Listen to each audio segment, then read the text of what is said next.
Good morning, good afternoon, good evening, wherever you are hearing the sound of my voice. Once again, welcome to World Class. Very much welcome. Where we pick brains, share ideas, you know, more so about variables that make or mar people, key life drivers, superstructures of life that for some reason are being underplayed all over the world, but collectively by touching on these variables and the collective expose will continue to be better off by virtue of the awareness. So welcome. And today I want to talk about the issue of the existential problem of the global undermining of the mind variables and mind potentials, or scaring the brain into underperformance. So we should endeavor consciously not to scare our minds, our brain, our consciousness into, a kind of a withdrawal effect or underperformance. Because under a very conducive environment, it is obvious that the human mind and brain is very powerful, beyond human, comprehension and even our ability now to know scientifically or so how powerful the mind is. We cannot fathom the potentials of the mind, even the body effect. Because our bodies are self-healing, our mind can be far-reaching, but the issues of somehow we consciously or unconsciously, knowingly or unknowingly, affect the mind or undermine the potentials of the mind by what we tell ourselves knowingly or as a result of fear factor. So under a relaxed condition, there is no stopping what the human mind can do. There is no stopping what the brain can do. We don't just touch on these things for the fun of them or as a function of sophistry or discussion for the sake of it.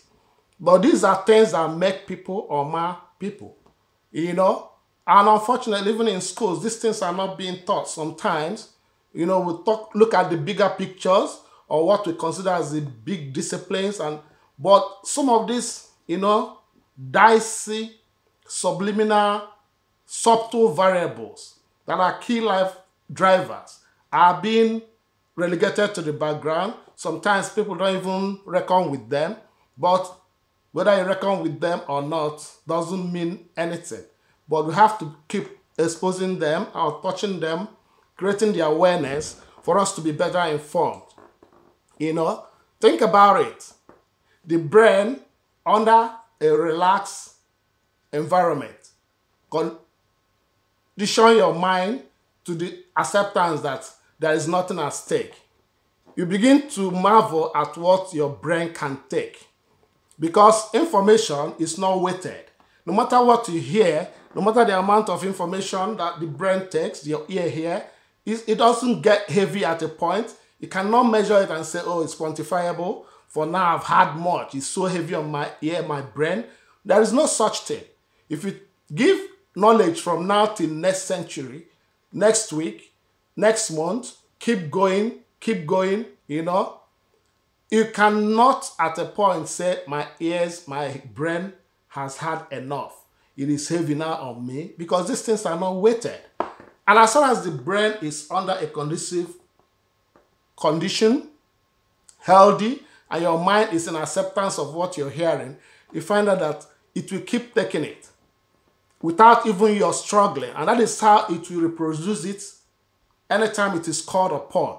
But the problem is that sometimes it is us, the human beings, that make the difference and make all the things, variables you see in terms of output to vary. Because the feedback the brain and the mind is getting at any point in time is a function of the host, the person that is hearing, the person that is perceiving. What am I saying in effect? Come to think of a situation where on a level playing field, where nothing is at stake or the perception is that, okay, this is fun, you can sit down and be told of something, narrative. Maybe your friend or whoever is telling you about a story, something another person told him. You can, without even asking him, can you repeat yourself? without even struggling to listen and pay attention, he imbibed everything he said, almost verbatim. I can relate the same information maybe to another friend. Do you know John told me that that day, this happened, that happened, sequentially, without mistake, without struggling. You know? But change the calculus. The same story, the same information, just think about it, it becomes a classroom effect, a lecture hall. The scenario changes. The moment you tell yourself, depending on who you are and where you're coming from, and the information you give to yourself, oh, this is a lecture, you find out that the same story being told that you took the other time without stress and narrate it verbatim virtually to your friend, if it is even on a day-to-day level, call it a story, call it, you're trying to narrate what happened or transpire to another person. You did it without struggling, without saying, what did John say again that time he said it? No, he would just keep flowing. Do you know John told me almost for 2 hours of listening to John, 3, you can relate the same thing verbatim without even struggling. But the same story, if it's in a lecture environment, 15, 20 minutes, if the lecturer asks you or whoever, what did I say? You find out that you begin to struggle. So what is the point? Why? So, why did you struggle when it is lecture and the same thing when it is ordinary discussion with your friend? Is it that your brain changed its form? Is it that it became less intelligent? No, the issue is that because of what the feedback, what you have signaled to your mind and your brain, it takes a withdrawal effect. What ordinary would have been a full functionality of the brain performing at full capacity becomes less functional. It becomes inhibitive. So all the things that will be said, you ordinarily start struggling with what this thing now you have told yourself, oh, this is lecture. This is a classroom, and I have an exam to take. You begin to struggle. Why the same story being told on a level playing field, you know, on a very platonic environment? You can relate it. That is the same way. This thing I'm saying, I mean, all of us, you, me, whoever, you there, and you, I know that it resonates because it happens. Let me buttress my point with real life experience. Let us go back in time in our individual homes. Parents, our moms, dad, or whoever. When she calls you and tells you, can you hold your ear, please? I need you to go to my neighbor's house. Then she'll give you this message, which might even be very short, and tells you, make sure you don't forget it. Did you hear me? As a child, you know, you're laughing, you know that what I'm saying is a fact. You say, make sure you don't forget it. I know she's not kidding. Just because you have been alarmed into the consciousness that, oh, I dare not forget this story. After telling you the message, which she repeated a number of times, you find out that before you step out, get into the neighbor's house, you're struggling with what did mommy say? What did daddy say? But your colleague, your friend, maybe as it were back in the day, as at that level and that age bracket, your peer group, it will engage you, John, go and tell Clement or whoever that tomorrow we'll converge and meet in that place so that we'll organize and play football, and he will tell you a very long story and narrative. And without asking him for repeating himself, you go to the next friend and relate the same thing. So why struggle with the two variables? Why struggle under the different circumstances? Because of what you have told your mind. This is fun. Your brain performs at full capacity, no inhibition, no alarmism, nothing to scare it into withdrawal. But the other one, because your mommy has told you, holding her ears, or has warned you that you dare not forget this thing. It's very important. It alarms your brain because you signal to yourself. The feedback the brain gets and your mind gets that time is, this is a different scenario. You dare not mess with it. You dare not forget. And it becomes withdrawal. It's not performing under full capacity anymore. So you find out that all these things, it doesn't only stop on this kind of things. It affects us, even our performance globally.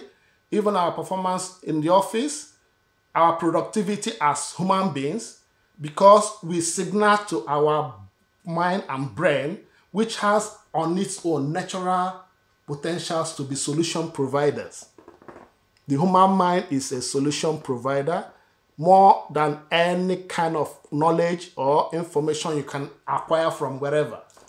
Whether as a research fellow, whether as a PhD holder, whether as whoever you are, you cannot compare the information you have, the knowledge you have, with the residual knowledge of the mind, the natural ability of the mind to make provision for issues.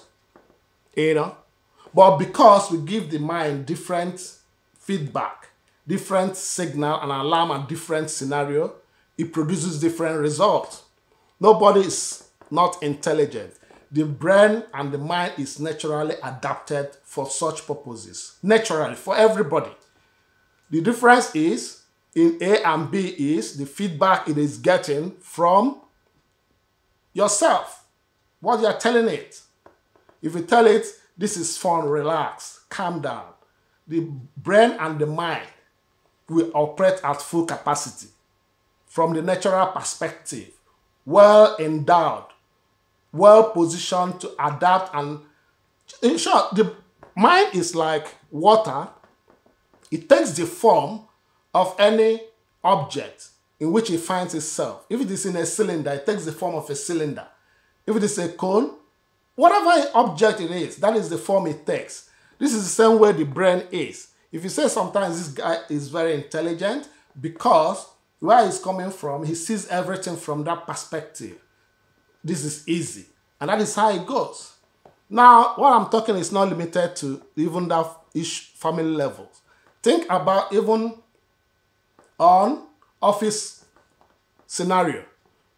Something that ordinarily is easy peasy for you. But because your boss has told you you have to come up with this idea, with this solution, with this write-up, within this time frame, you know, and you now culture your brain and say, oh dear, I have this pressure on hand and I must have to meet with the target. Instead of the brain trying to meet with the target, what it becomes inhibitive. Things that ordinarily would have been very easy, smooth going, you write up, nice and easy solution, becomes complex because you're under pressure. And who gave that pressure? You, though your boss has told you a deadline, but you are the one that will tell yourself and your brain, look, this is what I normally do. I'm able and capable, well endowed, intelligent. So over to you, take over. How do I handle this thing? You go inward, seek for solution. It will produce more than even your expectation. But because you get scared, the moment you alarm yourself, your brain, your mind, your potentials become inhibitive. They begin to perform at under capacity utilization. So we have to be very careful, you know. We touch on these things because we have to change our ways. When you face a situation, don't alarm yourself further into withdrawal effect.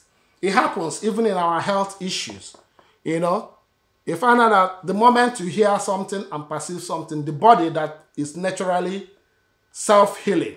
Because when you have a cut on your skin, you do not contribute anything on a good day. You find out that after a few days, it heals back. Your skin heals back on its own because it is self-healing. The internal organs, the operatives and operations of internal system is not a function of your knowledge, permission, or whatever. They do their thing irrespective of what you know. But the signal they will get from you by virtue of, oh there, look at this pandemic. Oh there, look at this sickness. Oh there, I heard that this is what is supposed to guard against these diseases becomes inhibitive. They withdraw, and what does it cause? It makes you to become a free play for all manner of diseases. What I'm saying plays also even in the paramilitary. Before you even say Jack, assuming you want to join some of these paramilitary this thing, they will scare you in the name of drilling. The moment you hear drilling, instead of your muscles becoming fully activated, they become inhibited. You become scared. What ordinarily you can take and absorb without much stress becomes very difficult for you. So the same way, even as you can relate, many of us here, even in the university or academic institutions, most lecturers make a career or ego trip of, before you even start the course, they will tell you, this particular course, you cannot pass it. Only a few of you will pass it. It's very difficult. Instead of telling the pupils and students and undergraduates, whoever, the students, that this encourage them so that they will relax and the brain and the mind will operate at full capacity. Instead, the reverse is the case. In many cases, they will alarm you into withdrawal effect. Consciously, you will want to pass the exam, but your brain and your mind is now operating at less capacity. You're scared. You're seeing it as you use your own mind to alarm and project this easy course to another level, in which case you begin to struggle. What ordinarily would have been very easy for you become a career or a course that is bedeviled with all manner of problems here and there because of what the lecturer said.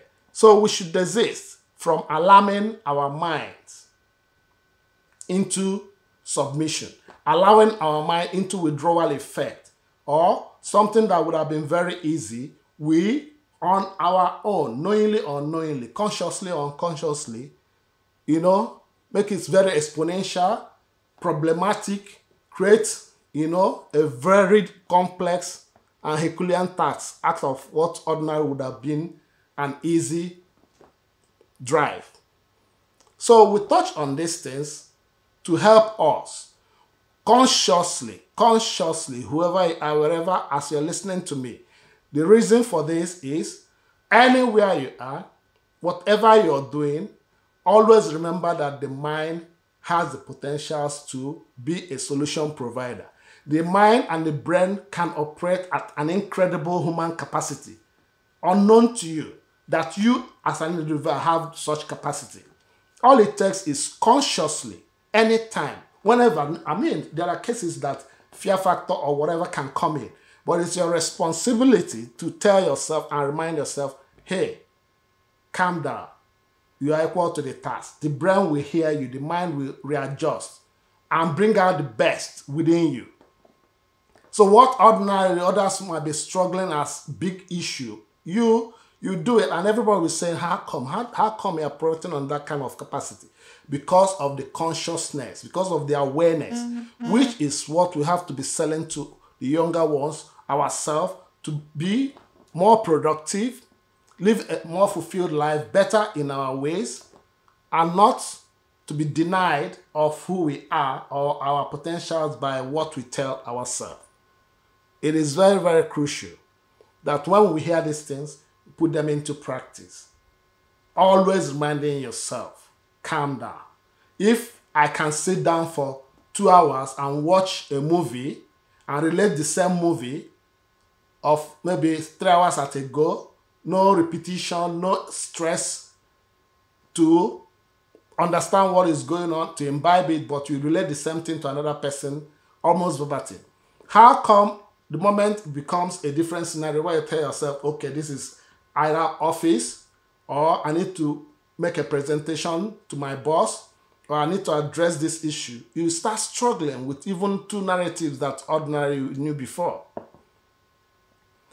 It is the same thing that also underplays on a global level ability of humans generally to come with a collective solution to ideas, because either by virtue of omission or commission, even the press, because of their proclivity towards alarmism and maybe sometimes negative news, health, this problem here, war, disease here and there, what it does is it gives the global mind this projection that there is much problem in the world. And what does the mind do? It becomes inhibitive. Instead of being a solution provider, it becomes a kind of playing the back role, thereby underperforming. So we have to be very careful, you know. So we'll touch on these things, you know, to become more aware, help ourselves individually and collectively. Meanwhile, the core of the issue is that you impart all this kind of knowledge. You hear it, you tell your friend, do you know that you have to, under any situation, relax? If you relax, your mind operates at full capacity. If you get scared, your mind, even your body, everything about you becomes inhibitive. And the withdrawal effect comes in. Thereby, what ordinarily you wouldn't struggle with, you struggle with there. And God wants us to perform at full capacity, be the best that we should be at any point in time. And I believe as we keep, you know, coming together, expanding on these things, sharing knowledge, and putting them into practice, not just listening, putting them into practice. And as students and as co-listeners, I believe that our life will take a turn for the best as we continue to move along. All right? Okay. See you some other time. All right, thanks.